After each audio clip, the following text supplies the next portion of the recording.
9 to noon.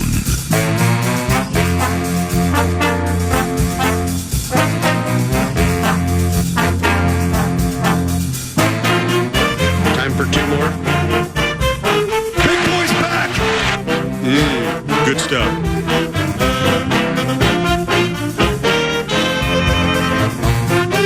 Just listen.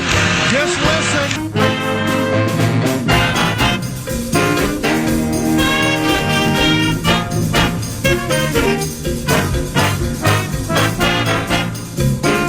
You like that? Now, what did I do wrong? What in the ham fat is going on with you guys? Minnesota has won the toss, and Minnesota is going to win the game.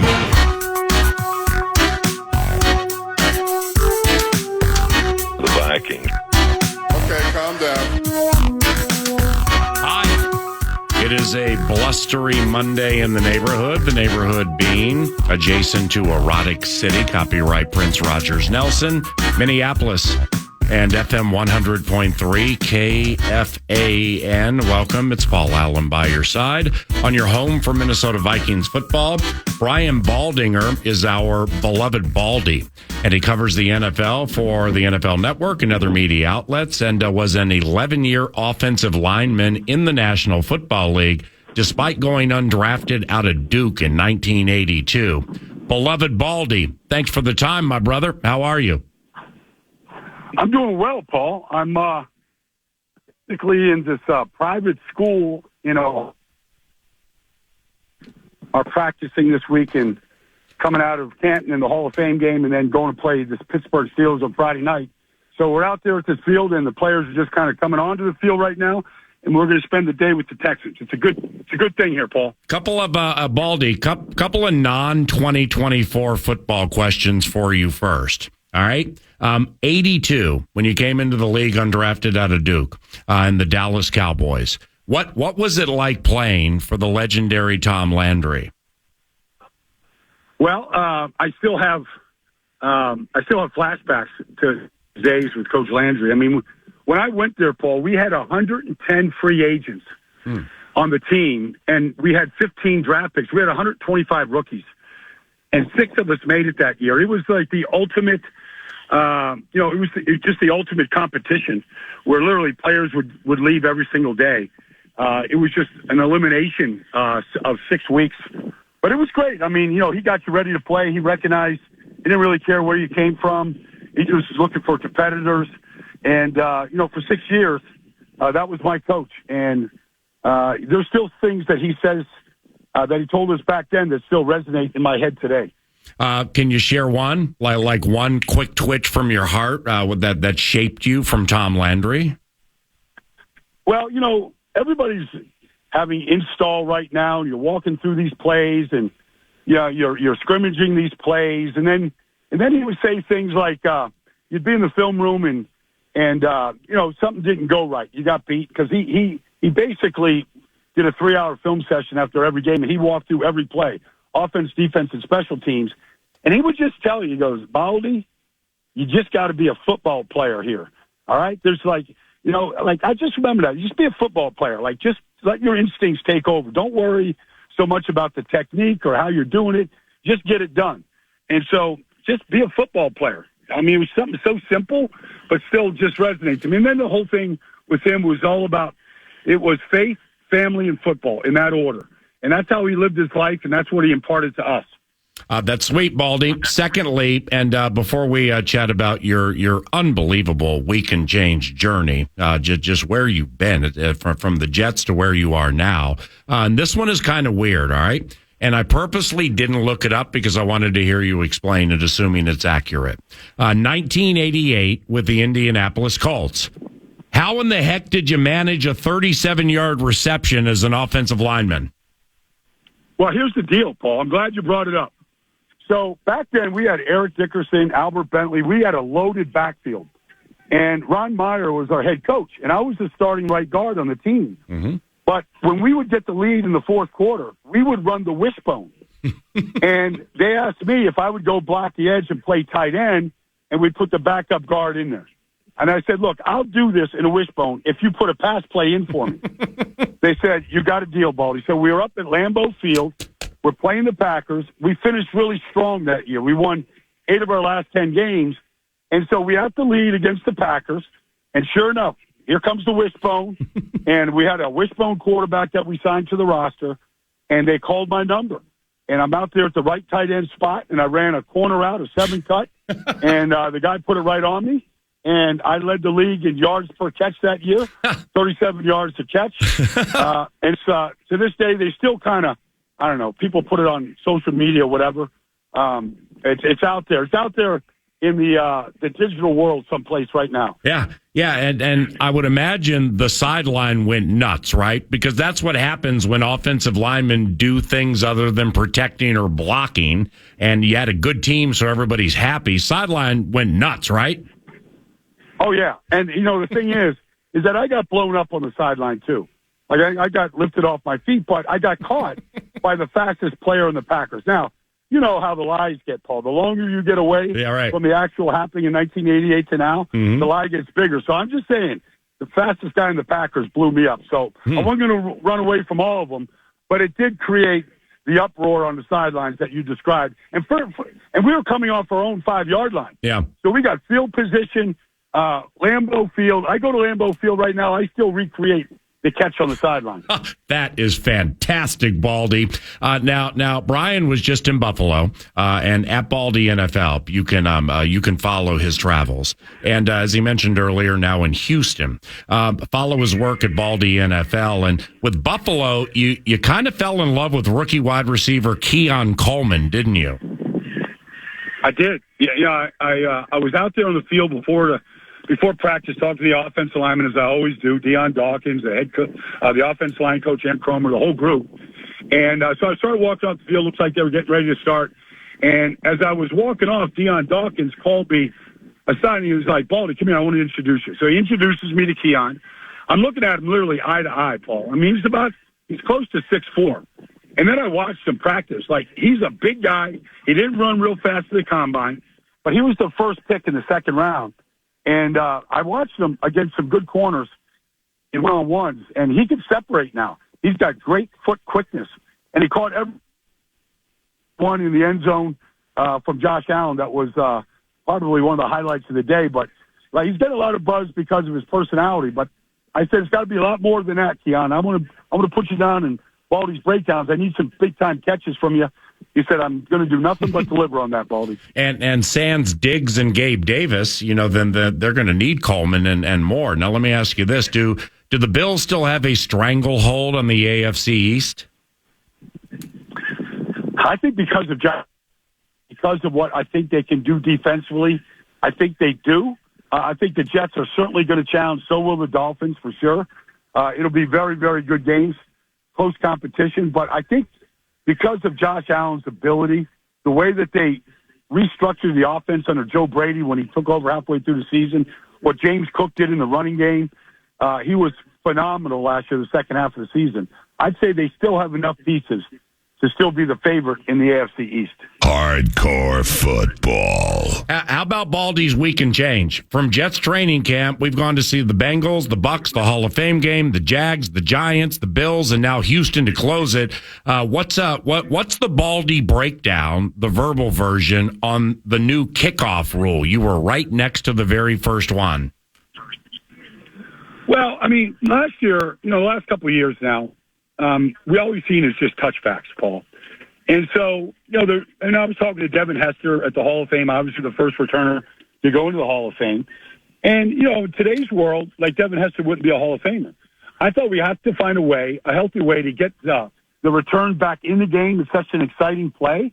And so it's going to look weird. It's going to look gimmicky. But I think from a safety standpoint, you're not going to get the full-speed collisions that we had when players were just running down the field. My dad used to call the kickoff coverage team the Nut Squad. Like, he loved the Nut Squad. And, I think the way it's set up right now, I think we're going to get returns. I think there's a lot of strategy to it. I think I've talked to different special team coaches around the league right now. Some are taking it a lot more serious than others. You might see running backs back there. You might see star receivers back there. I think we're going to see some big plays. And I think there's going to be some plays that are going to decide games from that return. So I'm in favor of it. You just have to get over the way it looks right now. And I think the more you watch it, the more you're going to see it. And I think when you see some of the big plays and splash plays from that particular play, I think fans are going to start to like it a lot more. And by the way, he mentioned it earlier, just the term, but people can get cool Baldy's breakdown shirts and apparel by starting at his Twitter page, which is @BaldyNFL. They're really cool. @BaldyNFL. Baldy's breakdowns are football immortality. All the players think that too. The Vikings get the Giants week 1, and you've been there. What's their training camp vibe like, and are they sitting on a last place season in the NFC East? Well, I mean, it's been the same story for a while now in New York. I mean, can they put an offensive line together? They're struggling to do that right now. There's not a lot of depth there. But if they can get the offensive line fixed, this rookie that they have out there in Malik Neighbors is special. Like, I don't know if he's Justin Jefferson special at LSU, but he's special. You literally can't take your eyes off him. They've got 3 good receivers, Jalen Hyatt, Wan'Dale Robinson. If they can protect Daniel Jones and get a little bit of a running game going, I think offensively they could be much better than they were a year ago. And defensively, they should be pretty good. They've got good play. They've got a young secondary, but their front 7 is really good. So I think they're going to be respectable. They should be better than they were a year ago. It really depends right now on the offensive line and if Daniel Jones can stay healthy. The Buccaneers, Baldy, Baker earned a deal and was paid handsomely. Where does he go from here? What do you expect next for Baker? Well, I think Baker is I think he's in a good place with a really good team. He's got a brand-new center that Graham Barton out of Duke, their first-round pick, that's going to help their offensive line. They've got talent. Defensively, they've added so much young talent to go with Antoine Winfield and Levante David and Vita Vea. I think they're quietly going to be a very, very good team. And I believe that they are the team to beat in the NFC South right now for sure. What do you think of the Minnesota Vikings, Baldy? And I wish you would come here for an NFL Network hit, but maybe next year. What do you think of the local squad? I like what they're doing. I mean, I'm a big Kevin O'Connell fan. I've always been an Aaron Jones fan. I remember when Aaron Jones was at UTEP, and I saw him against Texas Tech one day. I fell in love with the kid that day. He's from El Paso. He's got a lot of football left. I think that's an upgrade over what they did last year. I think the offensive line, especially getting Darrisaw back in there at left tackle and Stein and Reisner. I mean, I think they got a chance to run the ball really well. We'll see what happens at the quarterback spot. But, look, I mean, TJ and Justin and Jordan, that's a special group. And I think Brian Flores was really good last year. And I know Daniil Hunt, the whole defensive line is gone. I've never seen a change at one position group from one year to the next. But when you look at Jonathan Greener, what he did in Houston last year, and what some of these other guys did, Jerry Tillery was a former first-round pick, and Jonathan Bullard is coming from if they put that defensive line together, I know that they're really good everywhere else. But I think it's interesting to see what Flores is going to do with that group. But if that defense plays at or near what they did a year ago, they're going to compete in the NFC North. Time for 2 more for beloved Baldy. At Baldy NFL, Brian Baldinger with NFL Network. The Texans, where you are today, the Texans are so glitzy off last season, and there's a lot of speed and there's a lot of talent, no doubt. Do you like them to get to the Super Bowl from the AFC, Baldy? They can. They can. I mean, the division is going to test them for sure. I've seen Jacksonville. I know what Indianapolis is going to be. They play Indianapolis in Indy week 1. You'll learn a lot about it. But I think this team has a swagger about them. D'Amico Ryans really knows how to push the buttons. C.J. Stroud, they've only surrounded him with more and more talent with Diggs and Tank Dell coming back healthy. And I think the offensive line's got depth. And I think the running game with Joe Mixon and Dameon Pierce is going to be strong. They've upgraded the talent on defense. They took Baltimore deep into the second half last year in that playoff loss to them. I think they could compete with just about any team in the AFC, including Kansas City this year. Last one, my brother. You had to sit down with Aaron Rodgers. How did Aaron look when you were at Jets camp? He looked tremendous. Yeah, he's so thoughtful. He's so smart. I just think that he has, I think he's, obviously disappointed what happened last year, and he's hungry. So you got a hungry and talented Aaron Rodgers. He looked great. When you look at him throwing the ball to any of his receivers right now, but especially Garrett Wilson, that combination, you're into fantasy football. You take both of them, and Breece Hall looks ready to explode this year, maybe in the likes of 1,500 yards. If this line stays healthy, the Jets and Aaron Rodgers are going to be a team we're going to talk about deep into December and January this year. Baldy, appreciate you. After this Texans tour, get some rest, and we'll chat during the season, okay? You got a deal, Paul. Thanks for having me. I appreciate you, buddy. Yeah, you too. Likewise. Bye-bye. That's Brian Baldinger. He's an elite NFL mind. And at Baldy NFL is where you can learn more about those shirts. Baldy's Breakdowns at Baldy NFL. Vikes Bites are around the corner, and I'm Paul Allen. Thank you, TimberTech. Thank you, TimberTech.com. That's part of What's on Deck, 9 to noon today on a rainy Monday at FM 100.3 KFAN.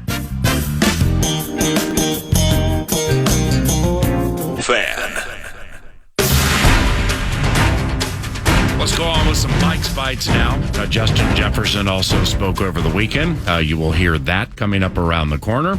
And much more, including NFL-wide conversation in the final hour with one of my favorites, Dan Pompei, a senior NFL writer for The Athletic. And he will be preceded by Cheryl Reeve, coach of the USA Women's Olympic basketball team, into the quarters, taking on Nigeria Wednesday. And Cheryl, coach of the Lynx, is going to be nice enough at 11 o'clock to call us from Gay Paris at FM 100.3 KFAN, your Vikes Bites leader. Vikes Bites! And Vikes Bites is brought to you by Thousand Hills Lifetime Grazed Grass-Fed Beef. It's a Clearwater, Minnesota company. You can learn more at thousandhillslifetimegrazed.com. Regenerative agriculture, elite grass-fed beef. You can buy it online. A box of meat shows up on your doorstep. That's pretty sweet. Or your local Coburns and Co-op locations. Quick programming note right off the top, PA. Tonight's Monday night practice, the highly touted, vaunted, and always loved Friday night practice, has been postponed. No thanks to Mother Nature. And it sounds like it's going to happen next Monday instead. So those of you that planned on going out and seeing everything take place at Egan this evening, just look out your window and you'll understand why it's not going to happen.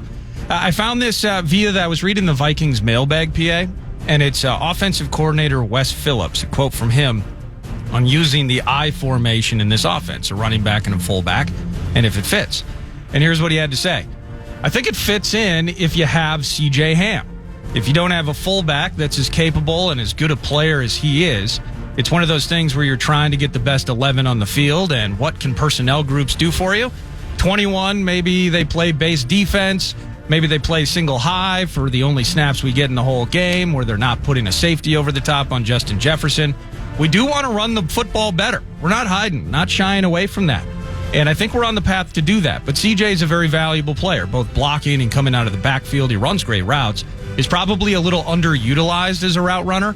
We're happy with him. We love CJ. Again, 21 personnel. Sometimes you want base defense. Sometimes you want to put the big guys out there and get some opportunities, whether it's the pass game or if they want to put some smaller guys out there, maybe we get a chance to hammer them. And I enjoyed that quote and the breakdown. Wes Phillips, always thorough in his pressers. But I'm thinking about it because I love CJ. You know that running the ball more efficiently and maybe with more explosions has been an A topic for me with Kevin O'Connell's offense. But I'm looking at it, and CJ, hey CJ, where you at? CJ's played 15% and 19% of offensive snaps the last two seasons under Kevin O'Connell. So special teams captain, they speak of his versatility, but in 2 years you've kind of seen it very limited on the field. What do you think CJ's lot in life is in this offense, and the idea of maybe being a part of something that brings this running game along a little bit faster in 2024? Last week when Wes spoke, I believe it was Wednesday, the same day Matt Daniels spoke, what he said about C.J. Ham was so glowing and it was so kind.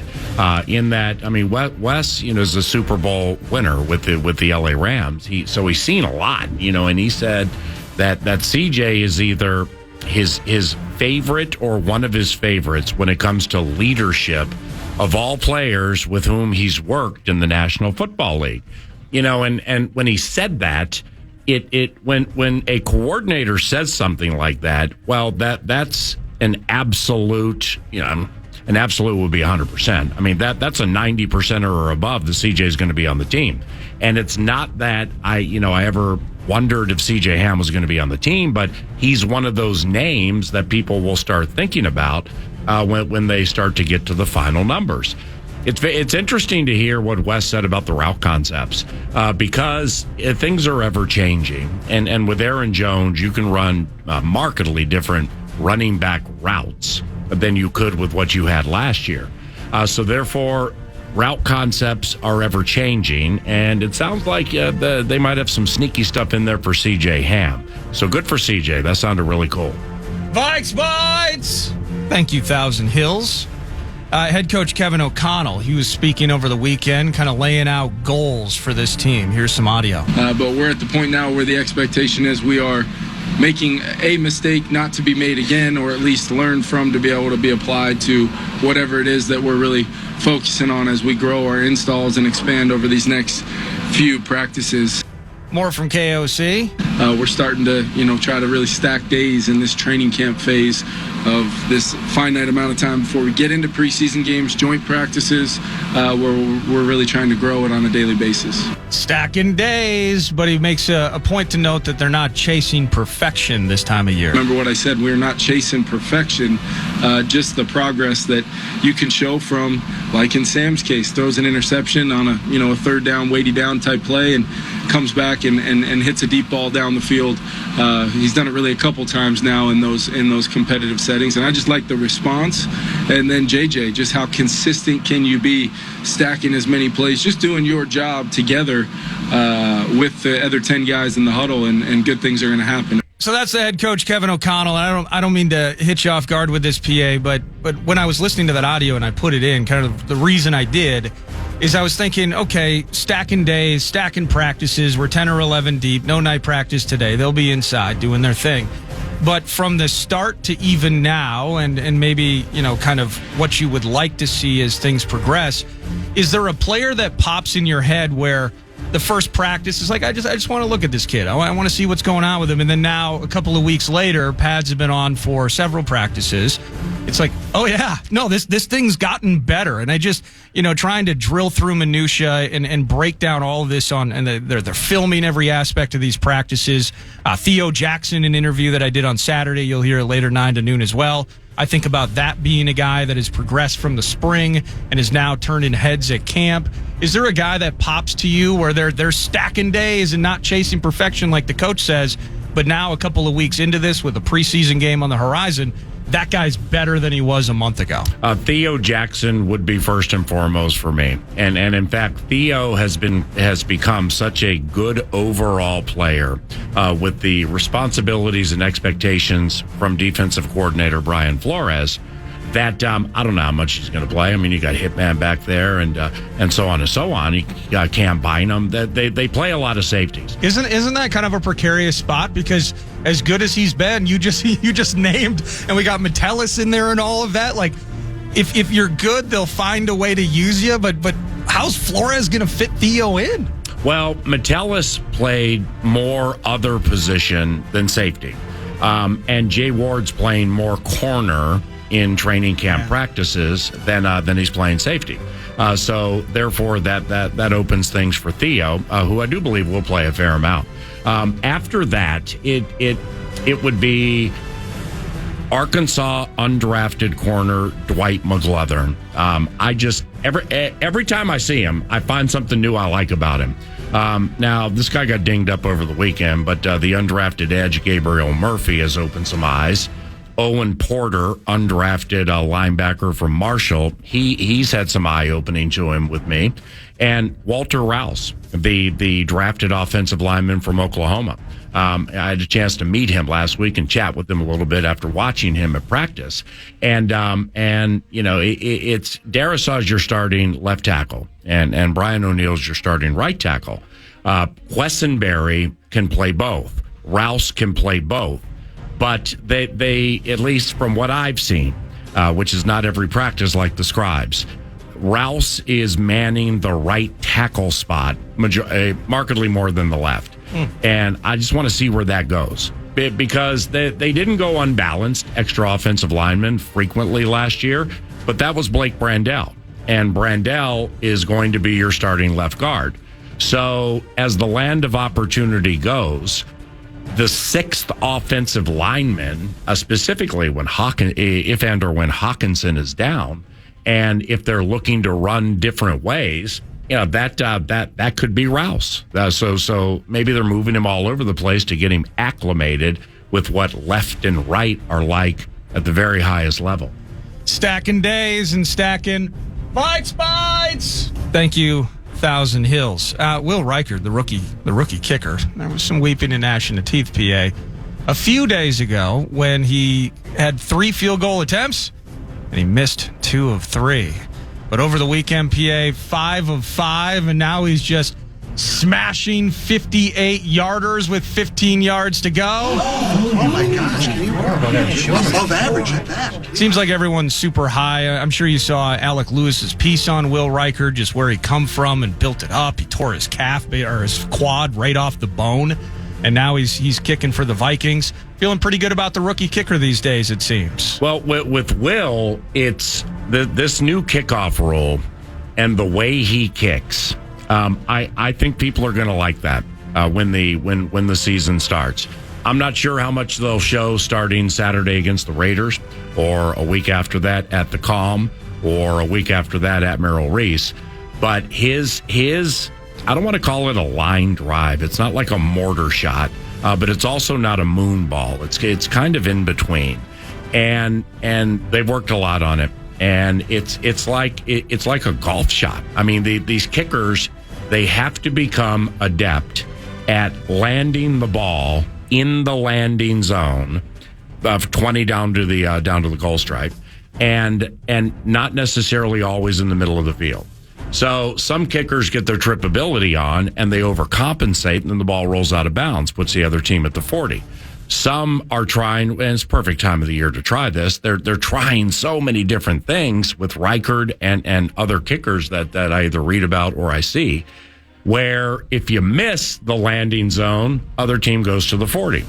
So that is just by faith. I'm speculating that they don't worry about him kicking field goals or extra points in games.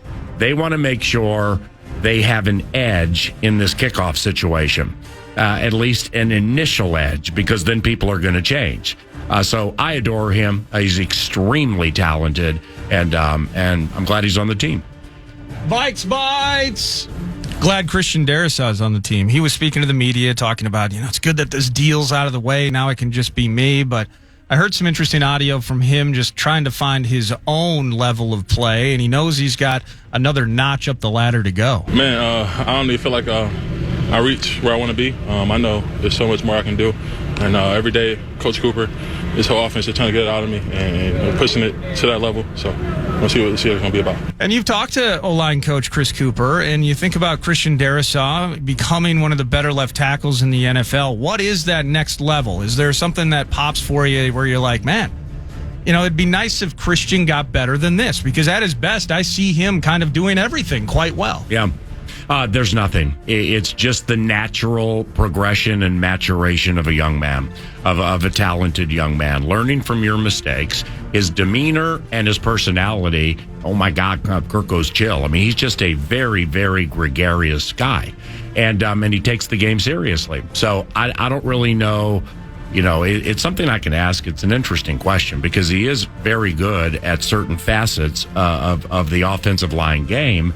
And when he executes his toil, in pass protection, that seems to be the calling card. But I've never heard anything bad about his run blocking either. Vikes Bites. More from Darisaw, specifically on rookie Dallas Turner. He's going to be a great rusher. And every day, we're getting each other better. Off the field, we come off the field this past week, he's asking me questions. I'm asking him questions, why he does this when I set like this or just things like that. He's a smart kid. He wants it all, and you can tell it every day. He's coming out here giving it his all, but it's been fun for sure. So Dallas Turner, going into the game on Saturday against the Las Vegas Raiders, J.J. McCarthy, probably going to get a fair amount of run on the field at U.S. Bank Stadium against the black and silver. What about Dallas Turner in terms of the amount of reps that he may or may not get in the preseason as a guy that, unlike J.J., again, development plan here and there, but Dallas Turner expected to play a fair amount of the snaps from the jump against the Giants week 1. How do they bring him along so that he's ready to start the season in full form? I'd fully expect him to play in this first preseason game and maybe the first two. Now, again, FIDA, Fairness and Training Camp Act, I'm not at every practice like the scribes are, so I'm sure I've missed something here when I say it's an absolute uphill learning curve climb for Dallas Turner right now. And maybe it's because the offensive linemen here, the players here, through rookie camp, which they weren't at, but then mini camp and the early part of training camp, the kind of the OTA part, is I believe they've seen his arsenal of moves. He has a really nice spin move, and he's just very fast, and he punches with his arm, and it's important, you can tell, for him to get that punch in first on the offensive lineman before they can execute what they want to do. So all of the mechanics are there. It's now the next thing is building the confidence, playing as fast as you can, and playing against guys who don't know every single move in your arsenal that's coming. And that's all part of this. When they go 7-on-7 or they go 11-on-11, there's a certain facet of it where you've just seen it so much you kind of know what's coming. And Dallas is going to get there. And I'm in no way, saying that has been a bad camp for him. But at least from what I've watched, I really haven't seen anything splashy. Vikes Bites. I just got this text, PA, 64686, Brad, Sean, Brian, KFAN text line. Shane from Minnetonka. He has asked the most important question that you'll answer all morning and possibly all camp. What's up with the punter battle? He's mad. Shane from Tonka's heard absolutely nothing about the plus-size punter and Seth Vernon. Why there's a battle, if there's a battle, who's going to win said battle, how do you figure out the battle over the course of camp? What's up with Ryan Wright and Seth Vernon? Well, unless I read something contractually with Vernon last week, I think they signed him to a 2-year deal. Now, he's from Portland State. He was a wide receiver at Portland State. I believe he spent some time with Atlanta. And I've said it before, he's one of the more athletic punters. I think he's the most athletic punter that I've seen in my years calling Vikings football. He's just very, very fast. He signed a 2-year, $1.7 million contract, and he's getting paid $795,000 this year. So it's, as the NFL would go, it's an easy out. But a 2-year deal, as opposed to just the 1-year prove it, let's do the best we can. It's a battle. And I'm not going to lay percentages out as to who I think is going to win. I would make Ryan Wright favored, but there's a reason Vernon's here. The special teams coordinator for the Minnesota Vikings, Matt Daniels, is very aggressive. He's just aggressive by nature. So they have something up their tattered sleeves with what's happening here in this punter battle, and we'll see how it develops in the preseason games. One more Vike Bite. Brought to you by 1,000 Hills for you, PA, with Saturday's game. Is there a particular thing, like one specific thing that on Monday morning we're recapping the game and we're pumped up, we finally got to see football taking place. Is there one thing where you're like, I want to be able to, on Monday morning, we're taking texts and all of that, and say, I saw this in an actual somewhat competitive environment, and it was fantastic, and I loved it. I've been waiting weeks to find out if this would work, if this player would work out, etc., and I saw it in a game against the Raiders, and it kicked ass. Is there anything for you there? It's all J.J. McCarthy for me, because as I mentioned last week, the nuance and the subtleties of this young man's game are coming together, not hour by hour or second by second. He's jumping out of his skin, and that's about the only way to put it. Now, the competition against which he plays is not always, the perceived better defensive players for the Minnesota Vikings. There was a clip that I saw over the weekend where there were some Patrick Mahomes comparisons that were made, and I see what they're saying. He walked forward to get away from pressure. And then he floated out to the right, eyes down the field. Looked like he was going to be a running threat. Then he lofted one back right of the end zone for a touchdown. And yeah, it was pretty.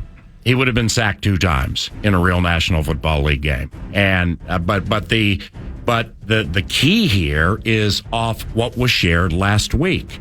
Is for those who put the time in and watch it and care about it, you will see that those throws maybe a week ago were fastballs, and now he lofts them. And he's just getting really, really comfortable with his touch and with the in-game scenarios of when to throw the ball hard, when to float, when to run, when to put the head down and just take off. So I'm not exactly sure how much he's going to play on Saturday against the Raiders, and hopefully that will come to light before the game. I'm quite positive it will, but I'm going to stick to what I said last week. Is I believe even without Darisaw, Bradbury, O'Neal, Aaron Jones, Justin Jefferson, T.J. Hawkinson, I believe Darnold should play 10 to 20 plays. I also believe J.J. McCarthy should play a majority of the game because people are there to see him, and it's a preseason game, and he's getting good. And I think Jaron Hall should play to give him a chance potentially to be picked up somewhere else. And with Mullins, in essence, they trust and they know what they have with Nick Mullins. But we'll see how that works out. The answer to the question would be absolutely. It would be McCarthy 1, and then a distant 2 would be second-year LSU DB Jay Ward, if he's playing corner. And I just want to see how that looks and how he lines up and how he mashes on people at the line of scrimmage. Then even farther behind that, the punter situation that you brought up, because it's not of interest to people until your punter's bad, until the punter makes mistakes. Then all of a sudden everybody's Ray Guy. But let's not forget Jordan Berry. Wright got Berry cut in Denver a couple of years ago in a preseason game. That's how it works. Is the ones they have practice and they have things that they know about the players from how they handle things behind the scenes and in the meeting rooms and stuff. But this is a hotly contested battle, and one of the punters can get the other cut in these preseason games. And, we're talking about careers. We're talking about livelihoods here, chosen professions where they're at least getting to sniff some of the very top level. So this is, as they go, this is high-end stuff. But for me, it's McCarthy and just watching him do his thing. Same here. That's Vikes Bites, brought to you by Thousand Hills Lifetime Grazed Grass-Fed Beef. Justin Jefferson spoke to the media over the weekend. If you happen to miss it, we're going to play it back for you. It's a rare JJ conversation and press conference. That's coming up around the corner on your home for Vikings football, KFAN.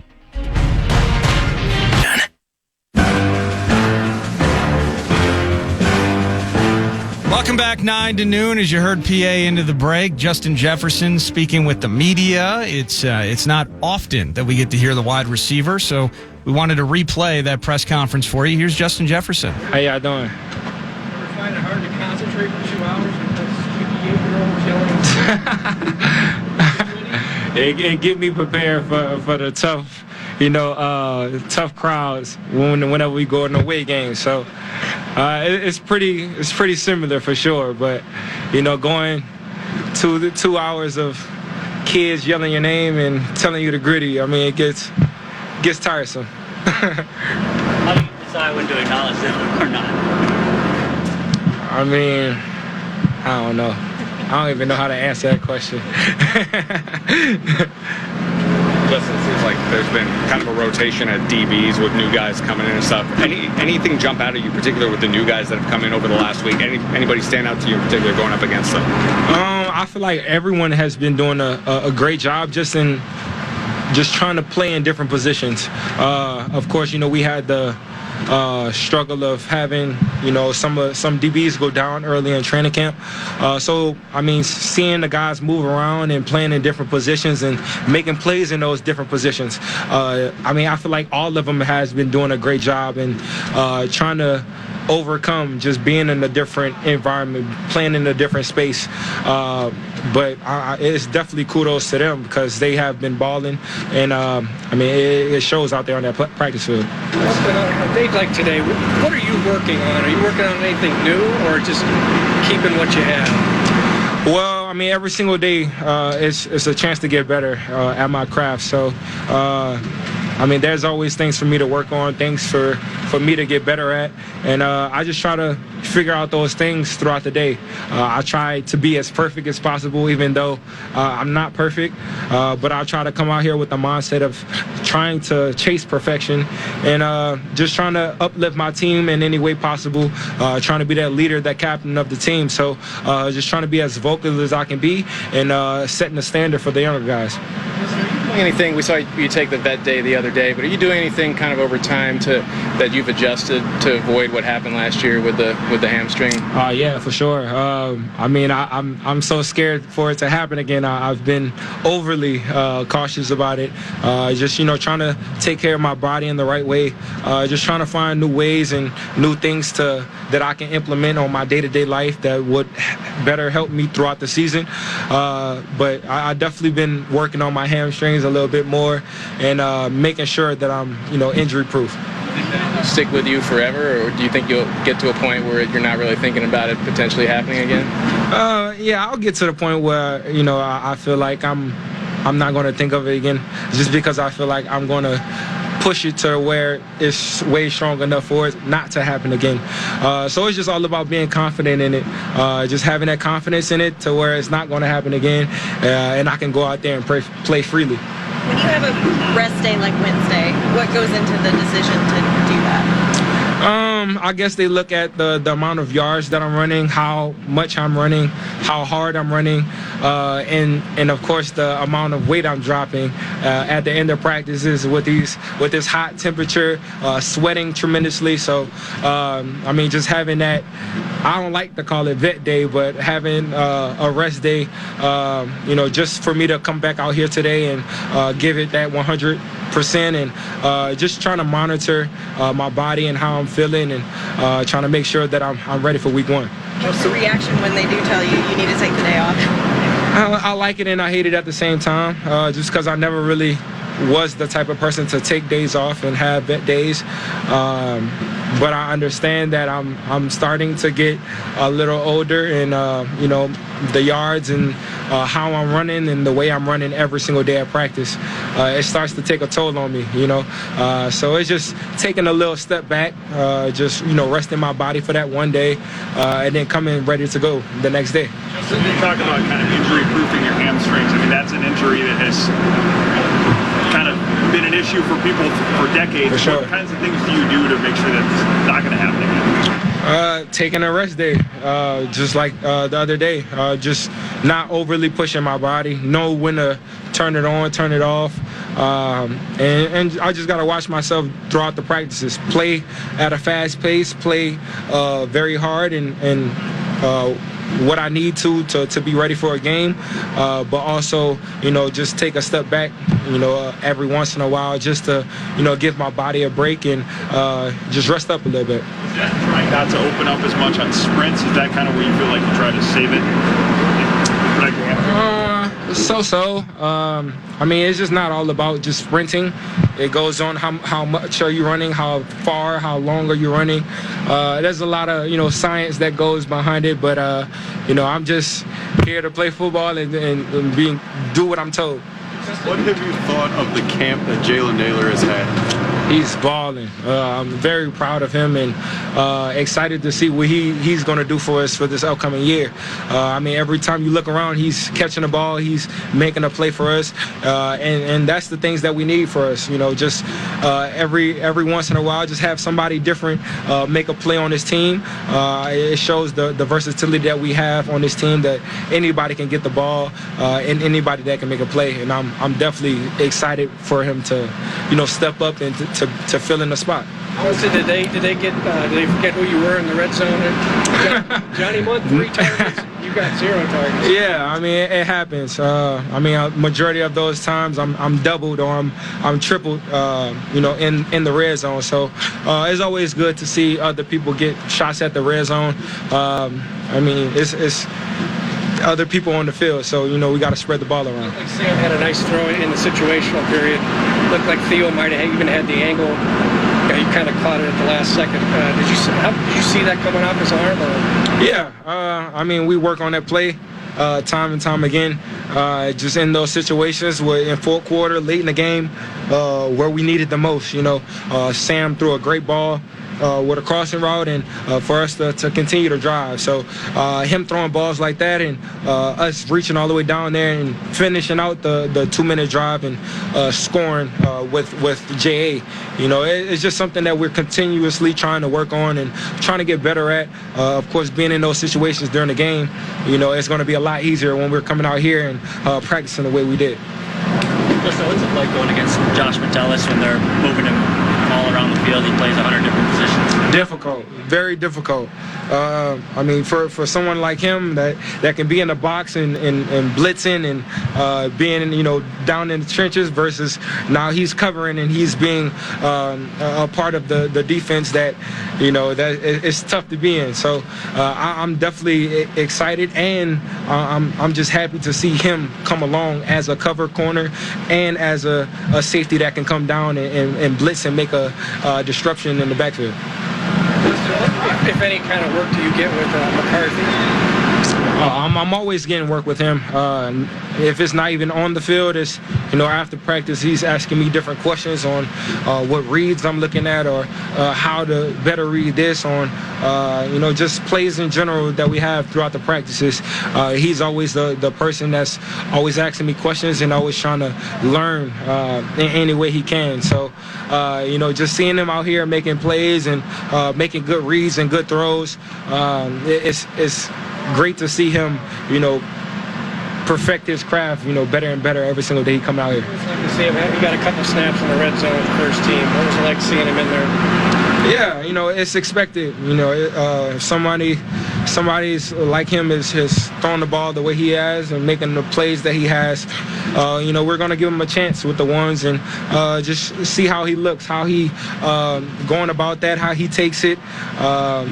You know, it's definitely tough going with the guys that we go with and just trying to read everything and all of the pressure is on you. So I feel like he's doing a great job just coming along in general. Hey, Justin, Kevin mentioned that when you got here, Adam kind of operated as a mentor to you.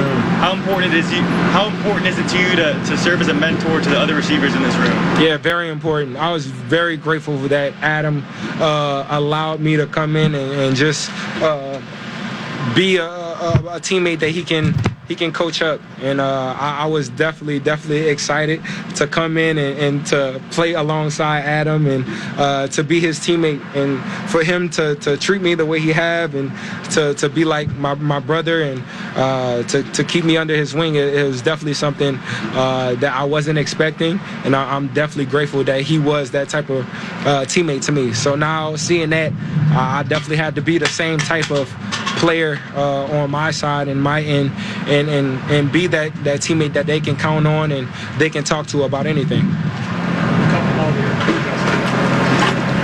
kind of arm does McConnell have? He has a pretty good arm. You know, he's always acting like he has the strongest arm, but you know, he can throw it a little bit. Working with JJ McCarthy, when he gets in there, when Sam comes out, what differences do you notice maybe between the two when they're throwing it to you? Not really too much of a difference. I mean, they're both different types of quarterback. Sam is more of a vet quarterback. He likes to put touch on the ball here and there. He knows, what speed he needs to throw the ball and how he needs to throw the ball. JJ is still young and just wants to rip it all the time. So I guess you would just say, JJ just has that strong arm and wants to get it there. Sam knows when to put a little touch on it and when to sling it when he has to. But other than that, I feel like both of them is doing a great job just being in this offense and learning this offense. That's Justin Jefferson with the media, and that's podcastable. You can go to Vikings.com and check all of those out. When we return, we're going to do some camp cuts. We're going to look around the NFL and a couple of questions maybe off of that presser as we continue 9 to noon into the second hour right here on the